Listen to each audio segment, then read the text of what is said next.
Good afternoon. This is the Cochise County Board of Supervisors work session, Tuesday, August 13th, 2024 at 2 p.m.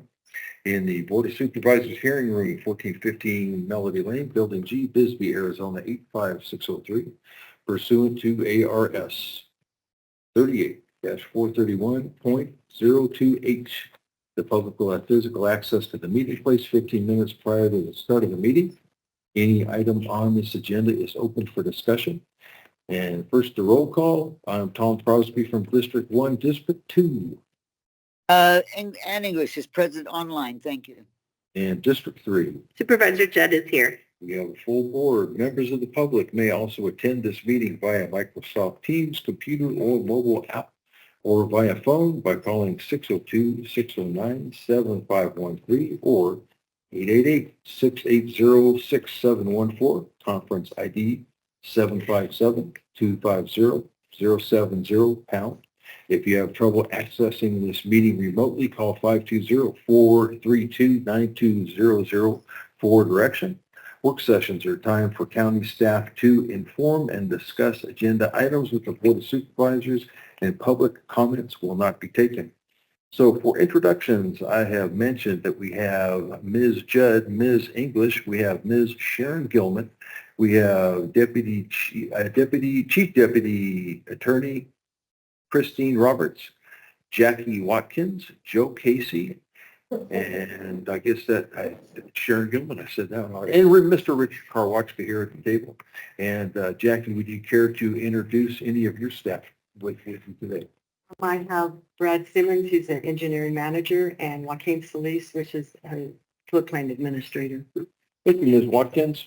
So what we have here is one item, and it says discussion and possible direction regarding the Engineering and Natural Resources Department. And would you care to address this today? Thank you. I'm updating the projects that we have during design and construction and the activities for the engineering section of the department. Moulton Road, we're still designing that project. This is a project that is being administered by ADOT. We have a $1 million grant from the Service MPO and a $6.1 million grant from ADOT discretionary funds for design and construction. We started the design process of this project with ADOT, negotiating with Kimley Horn, the design consultant. We will have the kickoff meeting on Monday. They've already set the panels to do the flight, for the survey flight, for the design. They set those yesterday, and they will fly it sometime this week or next week. This project will take until 2026 for design. It'll take all this year and the next year to design. So then we hope to have construction starting on one phase of the project in 2026. And during design, we'll get a 30% design for the complete road all the way from Hereford to Highway 90. And then from Ramsey Road up to Highway 90, we'll have full design out to 100%. And then on Davis Road, we have multiple projects on Davis Road. And so Davis Road is it's a major collector road for freight movement for the county. And mileposts 5 and 13. The major road studies on Davis Road started back in 2003, and we had 5 locations for drainage, mileposts 5, 9, and 13. We've constructed milepost 9. Mileposts 5 and 13, we were awarded a $2.89 million grant from Senator Kelly's discretionary funds, and then we will match it with her funds of $3.6 million. And we're in the process of getting the design updated because the design was done in 2015. So we have to get the NEPA clearance updated. Those are only good for 6 months to a year. And Stantec is going to update the design in NEPA clearance. And then we will hope to have this project starting construction in January. Is the goal that we have. And then Davis Road 82 Central. That was a RAISE grant that we got. RAISE is the Rebuilding American Infrastructure with Sustainability. And we had just over $2 million for that. That's being administered through Federal Highways. So the county itself will contract to have a consultant do the design and NEPA clearance. and we will get 30% design plans out of that project. And we already have right-of-way clearance. We don't have right-of-way clearance, so we have right-of-way designated a 200-foot right-of-way for it. And then after we get the NEPA clearance, we can start acquiring right-of-way. So Davis Road, eventually someday in the future, could be, we're getting 200-foot right-of-way, so it could be a 4-lane road. But right now what we're doing is designing it to just have shoulders so that it's a safer road, especially with the traffic and the oversized load. An estimated construction cost today to do this would be, for construction, would be $73 million. By the time we do it, it will be in place. Then Davis from Central to Highway 191. We're in the process of acquiring right-of-way. There's 11 properties. We've finalized on 5. We have 2 that are in closing now with Pioneer Title, and then we're still negotiating with 3 of them. And there might be one that we will have to go to condemnation. It's the person that we're taking on that property. We've been waiting 9 months, and they're not moving forward on any of their processes. The other 2 have moved forward on some. We hope not to have to do condemnation on those, but we will know probably in the next month or 2 if we're going to have to do condemnation. And then we will be doing that to the board. And we have a $404,000 grant on that right-of-way, and that's to acquire the right-of-way. On design, so this project was also designed back in 2018-16, that we have designed, and the design plans were only taken up to the 95% plan stage. So now we're in the process of taking it from the 95% up to the 100%, and that's $80,000 with CEC, the consultant engineering firm on that. Once that design is completed, and it should be completed in December, then we will try to go get grants. We applied for a grant this last year and was not awarded it, and then we will apply another next year. I think that's due February, March, for a raised grant to try to get this constructed. So this project is to put 8-foot shoulders, move the road to the south. The westbound lane would become the 8-foot shoulder on the new road. So it would be a 2-lane road with 8-foot shoulders from Highway 191 to Central. Ms. Watkins, I believe you mentioned a grant for $404,000. Yes, to buy the right-of-way. We're using that grant now. That grant was done in 2020. Okay. Would that be, what does that have to do with condemnation or not, if anything? Well, that pays for the property. So if the property owner doesn't agree to what we're offering them, then the county can go to condemnation to get immediate access of the property to be able to do the construction. And then it's negotiated through the attorneys on what we pay them. Okay, thank you. In the Douglas Port of Entry, the land port of entry is, the GSA, Government Service Agency, the federal government is building a new port of entry down there, which they expect to be opened in 2028. And the connector road to it, from Highway 80 down to it, Arizona Department of Transportation has done a study to design it. They're doing the DCR on it now with 3 options. The NEPA clearance will be done by December, so they should have that completely wrapped up in January of 2025. And then the county has, we were awarded a $5 million or $4.4 million SMART grant from Arizona, with $100,000 contributed from the county HERF funds, $500,000 from the state of Douglas, and that's just to get it designed. So that's $5 million, and that will go from 2025 to 2026 to get that designed. That will be done by ADOT. And then we will get construction funds to construct the road. Currently, the total cost of the project is $78 million. That includes design and the projects that's done. But we put in for a $43 million grant for the Rural Safety Transportation Fund that the county submitted May. I think it was in May. We haven't heard on that grant yet. And then ADOT is also getting applied for a $27 million grant. It is on the ADOT's TIP, which is their 5-year plan. So this project will go, and and it will probably be a county road by the time it's completed. Just kidding. The city of Douglas can't have it as their road because it's not in their city limits. And ADOT is indicating that it will be a county road, but it will be a 4-lane divided highway with possibly 2 roundabouts for $78 million, and it's 1.5 miles long. Jackie, I have an international affairs question. I'm just wondering what the progress is. I know at one time I was attending like the Arizona, whatever their state is down there, Sonora, Arizona, Sonora things, and they were talking a lot about, that port and how it was easy to find people to talk about it. I haven't been out of that loop for a while. I wonder if you're still in that loop. Yeah, GSA is still talking to Mexico. I mean, they're having meetings, and they're going to Mexico City. September, I think they're supposed to be going down to Mexico City to make sure that whatever's built on this side, they're going to build on their side too for the truck traffic to go through. So there is not negotiations, but there's talking. Yeah, okay. Because this will just only be for the truck traffic.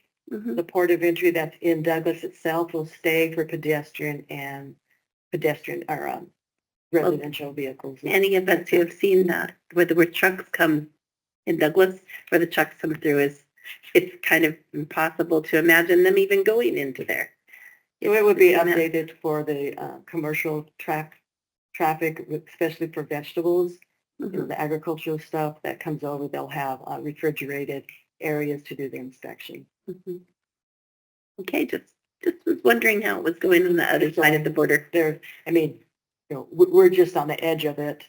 But right. We have monthly meetings on that, and every 3-week meetings on the utilities to serve it for it. So GSA is building it, but all the utilities and the roads have to be constructed by the local agencies. And before we leave the port of entry, I've got a couple of communities up my way that would love to see some of that truck traffic come through Sunazona and out onto the highway, including Wilcox, rather than go across Davis Road. And then I have communities like St. David that can't imagine in their wildest dreams having trucks go in front of their school like that at that rate. So the designated route is Highway 191 to go up for the trucks. Okay. But Davis Road is being improved for truck traffic. On Highway 80, I know it goes right in front of the school, but it is a state highway, and the state highways are for the movement of freight. And they're made for that. But if 191 is part of the talk, still at ADOT and everywhere. Yes, it is on the 5-year plan for where it crosses the Cochise there, where it crosses the railroad. Mm-hmm. Yeah, that So needs to be fixed. that is on the plan again. It's been on and off the plan for the last 20 years, but it's back on again to realign that so that it's not so steep that it's a gradual incline going up and over. And I think that bridge is like sinking or something, they were saying. The road is sinking by there, yes. Yeah. So I drove over it this morning. It wasn't scary. Just want to let people know. I hadn't gone that way because of the highway bridge being broken. So, but that is a real steep incline to get up. Plus, it's on a horizontal curve. Yeah. So the alignment is not really good for that. So the ADOT they've had plans for a while, but it is back on their 5-year plan to improve that. They just don't want to be forgotten. Sunsite, Sunazona. No, they don't want to be forgotten. They'd like to see a little more traffic. Yeah. And there's potential gas station coming in and sites. Gas station. Yeah. That's good. Thank you, Jackie. Then the Ramsey Canyon Road multi-use path. This is a Service MPO project for $44,000. Wilson Company are designing it. We had a public outreach on June 21st, and that was on the path itself. And this is at Stafford Lane and Ramsey Canyon Road. And this path is to take the path that is at that location that goes west and to take it east to Highway 92. And so it'll be on the north side of the road, because on the south side of the road, we have a drainage ditch. We have a 100-foot right-of-way there, but the road is not centered on the right-of-way. It's more to the south. So there is enough room on the north side to put in the path. Mailers were sent out July 29th with the QR code so people could just comment on it. We have over 50 comments back, so those will be compiled and we'll see what people are saying about it. But the design concept report should be completed by January. And then we will go out to try to get funds. And so then that's going to just help keep the loop for people in it, and help people that are on that path if they want to go down to the gas station at 92 there. It'd be easier to go down there on a designated path. And then this is Stafford Lane. The Stafford Lane, the path on Stafford Lane that goes from Ramsey Canyon Road up to Cherokee. I mean, Stafford Lane is actually alignment with Cherokee Road itself. And in 2010, this was designated as a county highway, and the path was put in, but the path was put in kind of in the middle. But this is also, because it is a by plat from the PDS subdivision, it's a county, it's a road. And so there's parcels on the west side that need to access those parcels.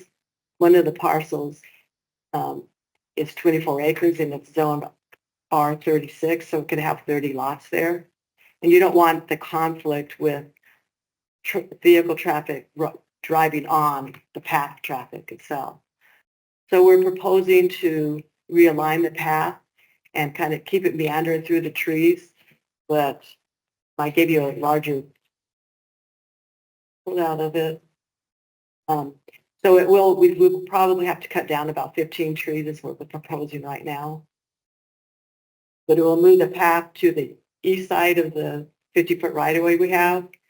Then we could have a road coming up there up to the concrete on the bottom section there, that white with the dots on it. That's the concrete at-grade crossing for Ramsey Creek itself. We would keep the bullards both sides of that because that will, we don't want traffic to go from Ramsey Canyon Road all the way up to the ST. You know, we want to keep this a rural road, more atmosphere for a neighborhood road.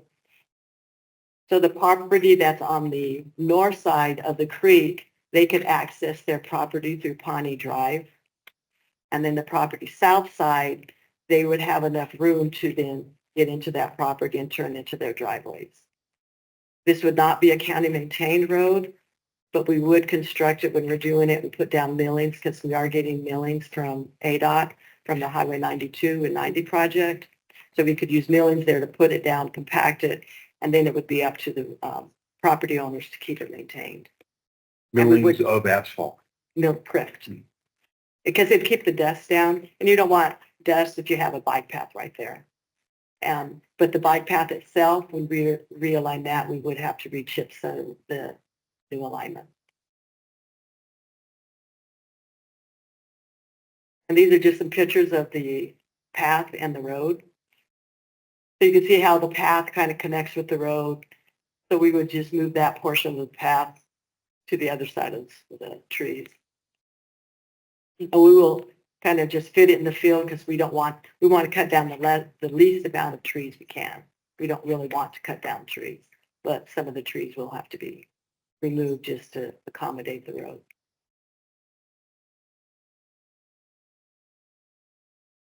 In the Foothills parking lot, when ADOT did the improvements on Highway 92, they closed off because they widened the road to put in the turn lanes and the sidewalk. One of the driveways we had coming out, the exit side driveways we had on the left side of the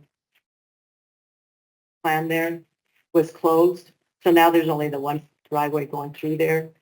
And the asphalt is really deteriorating in that parking lot. It's pretty much falling apart. So we'll have it asphalted and realign the parking spaces with one traffic coming in, looping around if they're going to the health department or to the service center there, and then update the pathways up to the buildings to make sure they're ADA compliant. Please make parking spaces big enough for trucks. Yes, well, we will look at that, yes. I mean, these are, I believe we did 10 feet. So parking spaces can be anywhere from 8.5 to 10 feet. And they'll be angled so that'd be easier to come in and out, yeah, especially for trucks that don't have a really good turning radius. And so, well, we have that, and we hope to maybe advertise that to bid this winter, what we want to do. Then we looked at, we've been talking about adding and dropping roads. So we're still in the process of, so when we add a road to be maintained, we need to drop a road within the same maintenance road district. So adding a road where we'll look at daily traffic, the access to public lands, if we have dedicated right-of-way, if it's contiguous to a maintained public road, either county or state or another agency, be in the same road district as the one being dropped, free of hazardous encroachments. By state statute, it has to be constructed and opened with physical people going up and down before June 13th, 1990, and look at drainage. And then to drop the road, we would look at daily traffic, the maintenance costs, the encroachments, there's any utility conflicts, if we have public right-of-way or not. And this is to maximize our benefits of the scarce HERF funds that we have. We have some roads that have traffic of 8 cars a day that are serving 1 or 2 homes. And some of these roads are 5 miles, 10 miles long. Some are really short. So is it cost benefit to the public? And this is up to the board. I mean, it's the board's decision on this. But we have a list of all the roads that we have that are below 20 ADT on the roads. We have 50 roads that would qualify. Why are we maintaining a road to only 1 or 2 homes if there's another road that has 200 homes we could maintain? So we're coming up with a list, and we'll come up with some suggestions for the board too. Yeah. Well, okay, ladies first this time. I remember distinctly that in order to add a road, the road had to be a certain made to a certain level. And I think that mostly had to do with subdivisions at the time. So if someone was going to put in a subdivision and wanted to build a road and it was going to be county maintained, eventually, possibly, it had to be built to the certain standards. Some of these roads out there that could possibly need to be added might not be built to those standards. They just might not. I can't think of any that are. Right. It would still be classified as a primitive road. So some of the roads that we already maintain were never built to a standard. Okay. So if they're bladed in, you could get 2-way traffic going up the roads. That could qualify to be maintained. But it would still be a primitive road and maybe maintained once a year or Twice a year. Twice a year. Okay. Okay. Yeah, because if it's a platted subdivision, their roads have to be constructed with a paved surface for the county to accept them for maintenance as part of the subdivision process. Ms. Watkins, do you remember there were citizens with an interest in buying the right-of-way of a road off of Palomino Trail there by Bright Spot or something? Palomino, there's one off Palomino Palomino Road. Yes, that's in the process for abandonment. Right.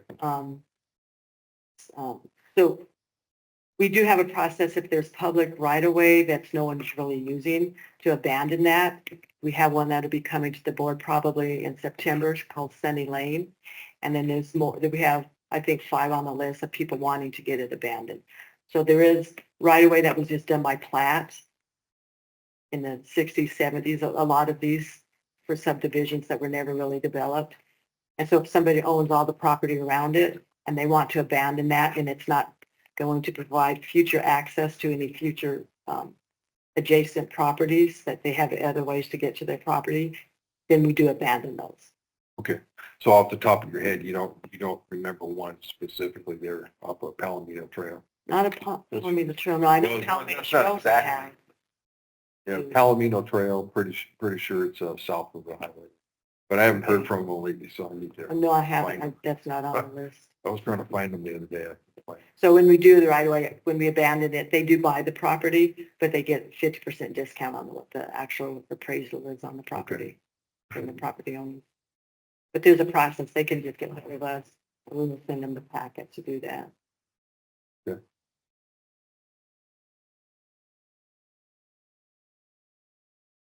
and design projects that we have going and bridges. So the county, we have 21 bridges in the county that are inspected by ADOT every 2 years.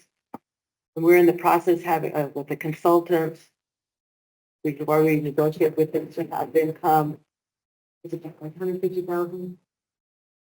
I think it's around $150,000 to give us a 20-year replacement plan on the bridges that prioritize it for us and what we need to repair and how to replace these bridges. So that project is going. And then the Rucker Canyon Bridge project, that's an off-system bridge grant that we have for scoping. So the off-system bridge grants are for bridges on roads that are not on the federal highway system or designated as a major road for the county. So we have a $135,000 grant for just the scoping on this. So the scoping then will get us what we need to do, and then we will go for another off-system bridge grant to get it designed, and then another off-system bridge grant to get it constructed. So it's probably a 6 to 8 year project before we actually get that bridge replaced.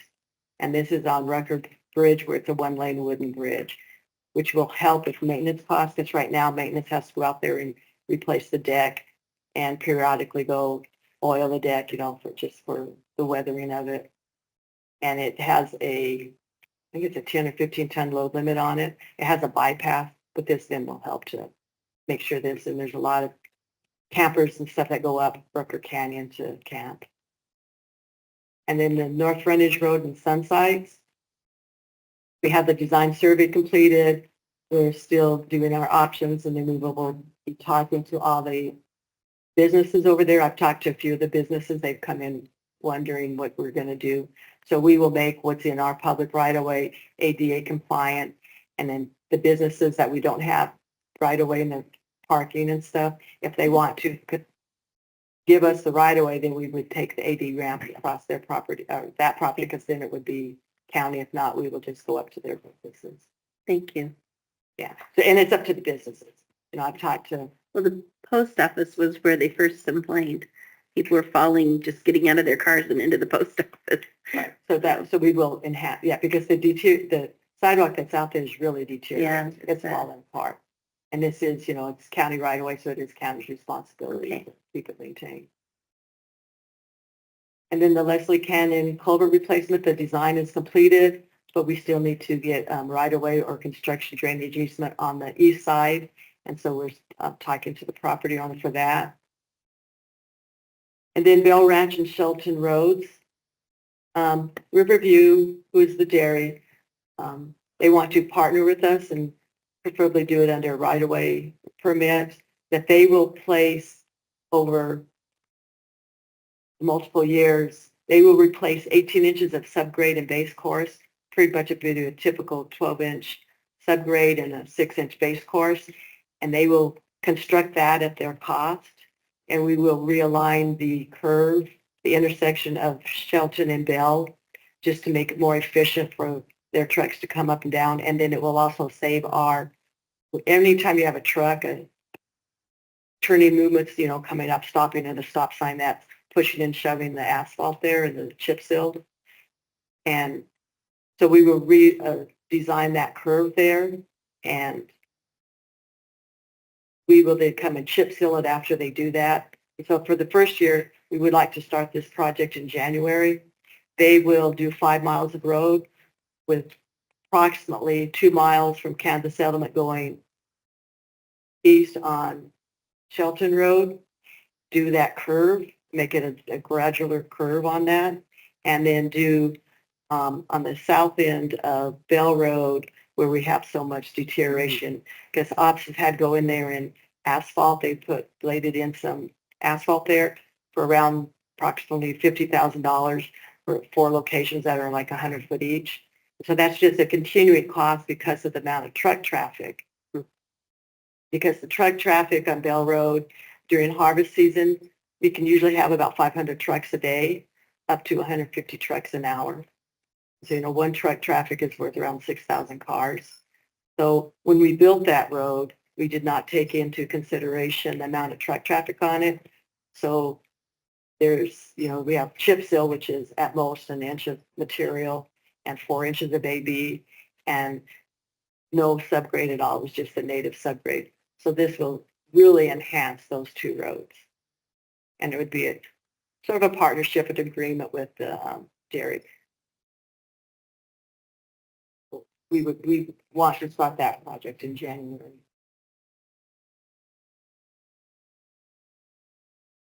And this is in San Simon. You can see that little triangle where you can see the road curving there and that little triangle. That is property that's owned by the person south, those 4 lots there. He would like to trade that triangle piece for the right-of-way we have, the vacant land in between that triangle and those other parcels. That's where the road should be aligned, and it's not. So either we have to realign our road and make it in our right-of-way and not encroach on his property, or trade. So it's about 1/3 of an acre. So we're proposing, and we would bring this to the county, to the board when we, hopefully next month is what I'm trying to get to the board next month, is to then trade that little piece of property for the right-of-way so that his property would not have, would be continued north. And they're the ones who suggested this. Property owners are in agreement. And then department actions. Our neighborhood traffic management program is where we put in speed humps. We need to update it. The last time it was updated was like 2008-9. And then we need to update our Title VI, which is our public participation plan for the civil rights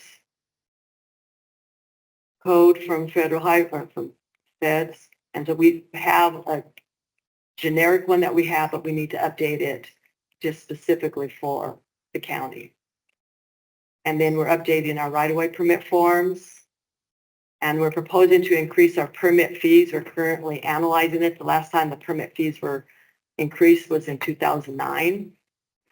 And on this one, the board approves. I'm proposing to have a fine for contractors that start work without a permit, preferably $500, because if they're a licensed contractor, they know they have to have a permit.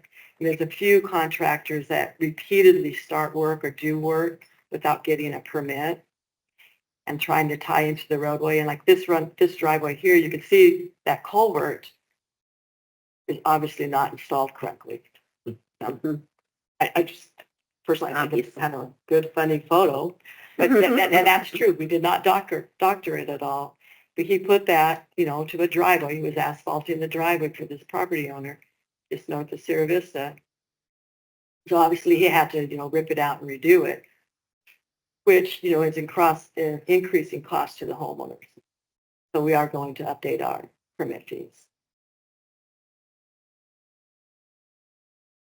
And then our oversized loads on Davis Road. So Davis Road, is the major road that goes from 80 to 191. And during this oversized load, there was 47 cars that had to get off the road. Because when we have oversized loads that are from 20 to 24 feet, and the last 30 days we had 26 loads go through Davis Road. That's about 6 a week. They're not all this size, but they're all over 16 feet wide. So on this load here, you have 2 DPS officers in front of the truck and 1 DPS officer in back of the load. And he pushes the cars off the road because they have to get all the way off the pavement to allow this 24-foot wide load to go through. This one wasn't 24 feet, but we have had 24 feet wide loads and up to a million pounds. So that's why, vegetation management stuff on Davis Road needs to be a priority, because you have, these people that are having to get off the road and they've gotten stuck in the mud. Another getting off the road situation. And I think I talked to you about it, but might be good to bring up here. Arsberger Road, where there's drop off. I think I might have mentioned that we might consider putting guardrails where the drop Did offs on are. civil, and I was on Sybil, and that's what reminded me of the guardrails. yeah, So I said, I'm on Sybil, I'm looking at guardrails. Someone had mentioned that he uses Arsberger a lot, that where you couldn't possibly get off into the right of way, could there be guardrails just to kind of, guardrails are very expensive, and if that road doesn't have the ADT, that oh, would okay. be cost justified to put guardrails. I mean, we can go and look at it and see maybe moving a ditch over or putting some millings on the road. We could put millings on that road just to make it a little bit wider. Okay. But guardrail, last time I did a project, I think it's like $50 a foot. Sybil just seems to have an overabundance of them, and it made it look like it didn't matter.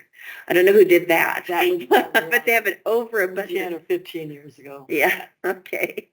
They have a lot of them. Well, maybe there's those little markers that they put up that are dot, dot, dot. Yeah, we can. Yeah, yeah, we'll go look at it and see if we need some Okay. delineators. Because I think there's only 2 or 3 areas where I remember it being really sketchy. If you were to feel like you were being pushed off by a truck, you wouldn't want to go off right there. That would be a bad idea. So, Yeah, because Archberger, it was a low-lying road. right. We'll look at that. Thank you. Yes, we can easily put up delineators. Delineators. Delineators. I have a new word. There's delineators. Thank you. That's all for this project. Questions? I didn't have any more questions, so I was just going to say that, Chair of the English. Do you have questions? Ms. English, are you still with us? Yes, I'm here. I Did you have further questions or comments? just one question for Jackie about the oversize. They cause quite a bit of confusion.